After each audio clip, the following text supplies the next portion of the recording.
passcode to my iPad.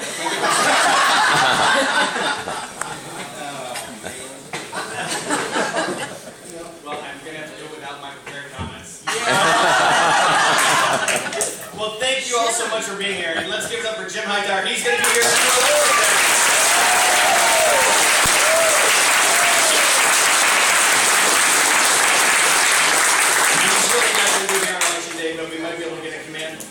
A congressional command performance once I win to see him come back and do some more performances.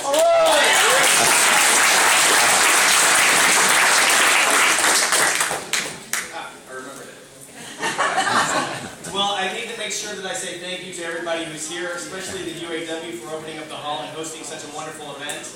And then for OFA being here with their canvassers, everybody's working really hard this weekend to make sure that we get out the vote. So I wanted to make sure that I said thank you to all of you. I really appreciate everything that you all are doing. And I have to say, for me, it is truly inspirational to share the stage with such wonderful men. Mike, Jim, Tim, thank you. Thank you so much for coming here and doing this. You know, I know John Nichols wanted to be here today, but he had to do some TV shows instead in New York. He was on Ed Show last night, actually hyped in the campaign and pushing it. I don't know if any of you caught it, but he gave us a really huge shout out here in southeast Wisconsin to make sure we can help get out the vote to defeat Paul Ryan. Now, last week in Kenosha, I had the pleasure of speaking before Joe Biden took the stage. Maybe it's 2 weeks ago. Time flies when you're in a campaign like this. And you know what? I have to tell you, some of you may not know this, but Joe Biden and I actually have quite a bit in common. He and I are both going to beat Paul Ryan this November. By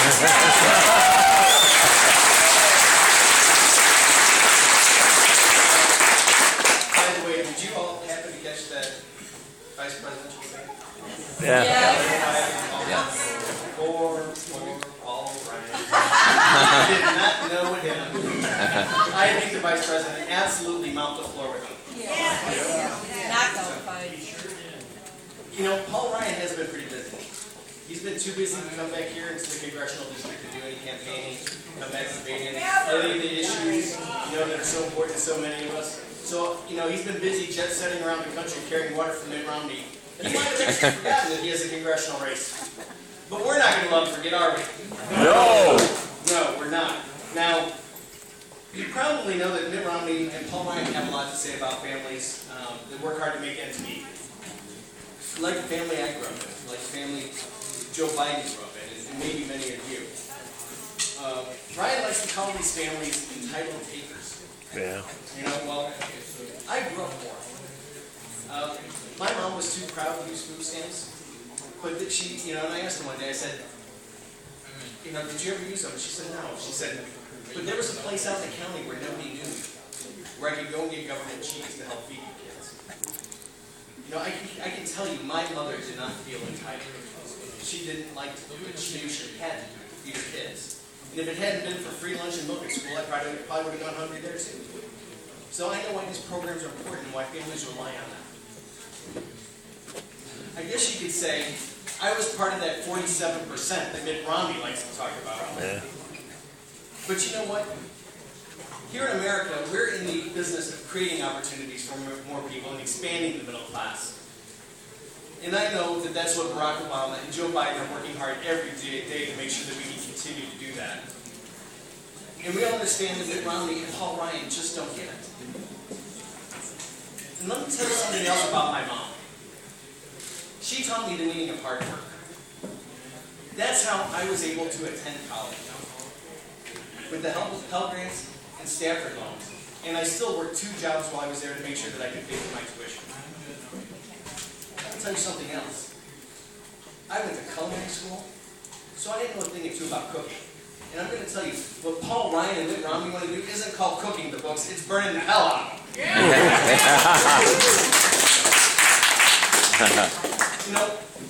And the Mitt Romney and Paul Ryan's shared view of the world, somebody like me never would have gone to school.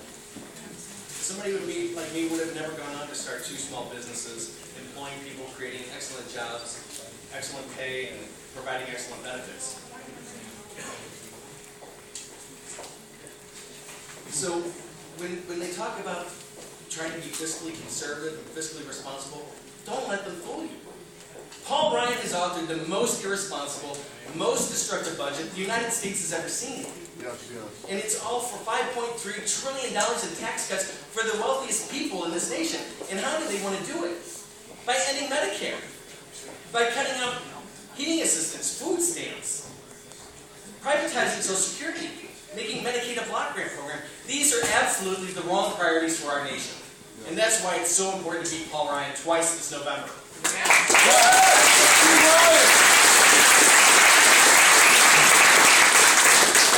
I say, now that Paul Ryan has joined Mitt Romney's ticket, he needs to own that budget too. And it's even more reason why we need to re-elect President Barack Obama and Joe Biden to the White House. Why it's important that we send Tammy Baldwin to the U.S. Senate. And we defeat Paul Ryan in the House of Representatives this November. Paul Ryan just doesn't get it. Barack Obama, Joe Biden, and Tammy Baldwin do. They get it. They know what's at stake for struggling families like my mom's. They understand the middle class. They have the right plan to fix our economy.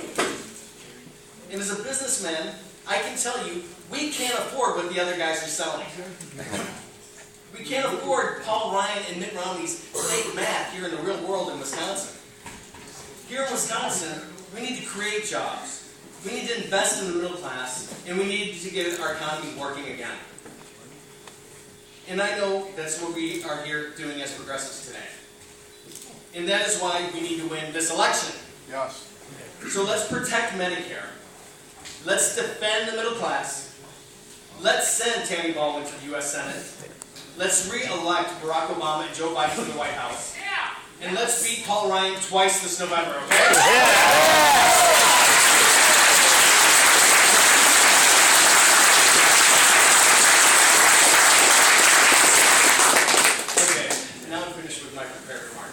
I'll talk a little bit one-on-one with you, and I would like to say this election is so important to everybody.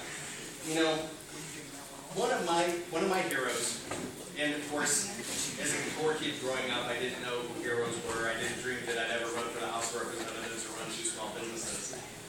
But as I grew and I became who I am today, I look at people like Martin Luther King and the struggle that he faced for civil and social justice. And one of my favorite quotes by him is, "The moral arc of the universe is long, but it bends towards social justice." And we look at what's happening today in Wisconsin, what Governor Walker's trying to do, what Paul Ryan's trying to do, and that's not moving our country forward, that's moving our country backward. You know, they will take away a woman's right to choose in cases of rape and incest, Paul Ryan's position.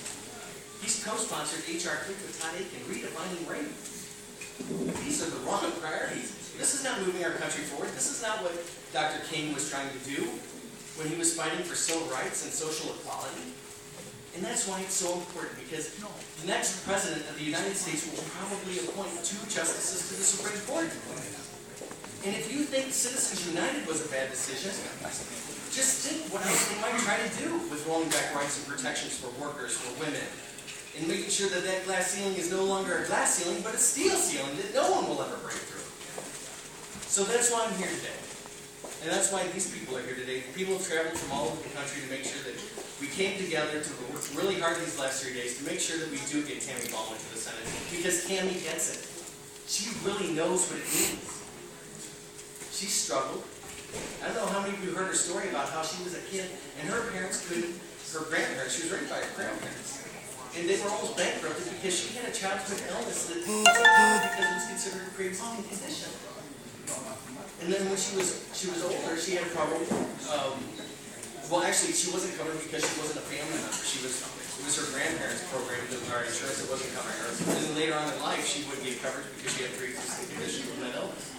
She's the one who authored the amendment to make sure that kids could stay on their parents' health care until the age of 26. So she's out there every day fighting for working families. She knows what's at stake. And I do too. You know, I understand. If Paul Ryan's budget would have been passed 30 years ago, I would not be standing in front of you here today. Because I never would have gotten an education. And I'm really frightened to think what might have happened to me as a kid. And I'm frightened to think about what might happen to your families too. in all of our families here in Wisconsin and across the country if he gets his way. So I really, really thank you from the bottom of my heart being here today, making sure that we're out there doing everything we can these last 3 days of the election, make sure that we get the President to the White House, Tammy to the Senate, and me to the House of Representatives. So thank you all so very much. I really appreciate it. Thanks for coming out.